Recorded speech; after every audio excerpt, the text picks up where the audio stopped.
Oh man. So look, let's get started. I guess.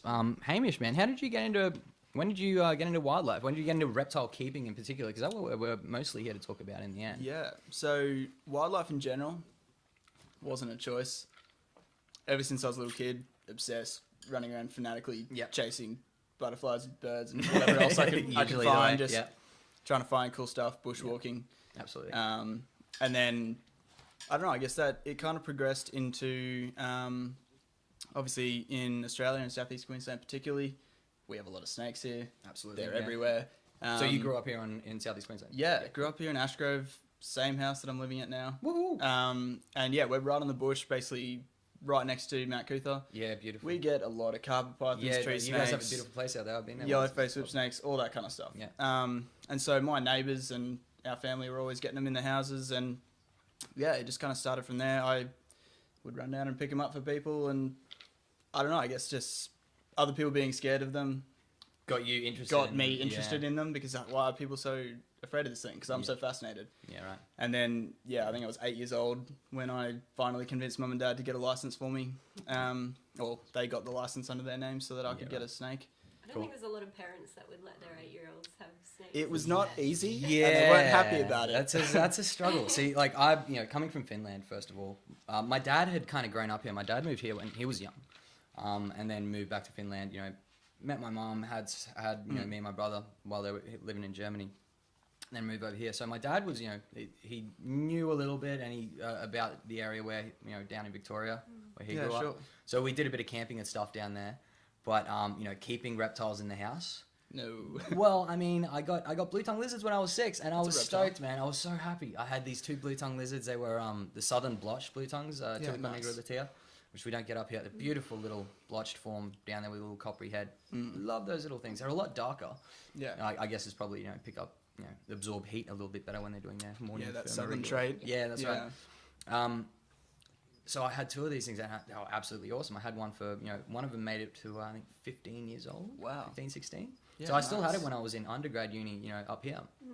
And that's really cool. Yeah. When someone keeps a reptile for that long. Yeah, man. I mean, so many people just sort of buy and sell and swap. And then, dump them keeping and the same reptile from, that's it. It's really like any other pet. It's a real commitment. You got to know how long they live for. Some snake, carpet pythons might make it over 20 years some of the time. I know someone who had an olive that made it to 31 years old. So there you go. That's beautiful. Yeah. That's amazing. So look, I wanted to get a snake as soon as I got these carpet pythons, and fuck no. Yeah. It was not happening. It's not going to happen. It was not happening. So, then I got to, I was keeping, blue tongues, and I was always, out herping and looking for wildlife with friends and this kind of stuff, getting involved with whatever I could. In high school, we, for a woodwork class, we built a terrarium. Yeah, cool. Put it into the, biology room, and got hooked up with a local vet. One of their kids was in the school there, so we started this little program where we were rehabbing carpet pythons and little blue tongues. Yeah, and nice. It was really cool. But still at home, it's not happening. And I find out, wait, you have to be 16 to get your own reptile license. So I'm like, I'm nearly 16. I'm like, 14, 15. I find this stuff out. I'm like, Mom, I can get my own reptile license. Yeah. Can I have one in the house then? And apparently it doesn't matter. It's still in the house. The answer was still, it's not happening. No. Not until you move out.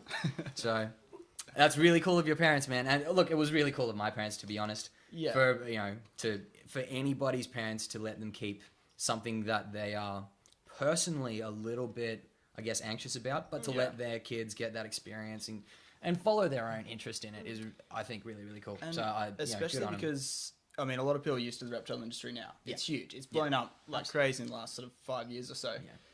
When I was 8, that was, 17 years ago. Yeah, right. There wasn't much of a reptile industry back then. It not a whole lot of guidance as well. It existed, but the internet wasn't the same. Facebook wasn't around. Yeah. All these ways that people who learn and buy and sell and everything just wasn't there back then. Yeah. I was only a little kid, so I was just reading books and learning from wherever I could. And that's exactly where we all start. Yeah. That's probably been the biggest change that I've seen since I started. It's the number one, the industry's grown, but the way that we get information is just completely different to back then. Yeah. I remember we were hiring books from the library and stuff. Yeah. To figure out, before we're going to buy these things, we're figuring out, how to do it, and you had to go down to the library and like have a Yeah. library card and go into the actual You went physical to place. bookshops You know, to buy books. my parents had to like hold my hand and walk me into a library, and we go there and we either rent out a book or go there and read stuff and take down notes. I complain about not being able to get a snake, but honestly, my parents were so cool, and thank you so much to them for them. Of course, it's what led me down the pathway where I am now. So that's it. Yeah, very cool, man. And so you started with Murray Darling carpets. Murray Darling carpets. Yeah, so cool. I started with Murray Darling carpets. Tell the people about the Murray Darling carpet. So Murray Darling carpet. Is that imbricata? Yes, it's one of the carpet pythons. Not a huge snake. Get a bit smaller. Really nice. There's some absolutely beautiful forms of it. And obviously with the name Murray Darling, the locality is in the sort of Murray Darling Basin, a little bit further south than the south and west than our sort of coastals. And, exactly. Even the diamonds. And they get the coloration is quite different to the coastals. So it's the coastals much more your browns. These ones are more of your greys. Yeah. And then you can get some that are spectacular with like orange flecking all through them. Really, really beautiful snakes. Yeah. But they were good for me because they're a little bit smaller than some of your more common ones around here. Yeah, like a big coastal carpet. Yeah, I mean, some of the coastals, they're big, chunky snakes and blackheads, things like that. Like, blackheads, olives, all that was sort of off the question when Mum and Dad found out they get to, 2.5+ meters. They said, no, we're not putting up with that.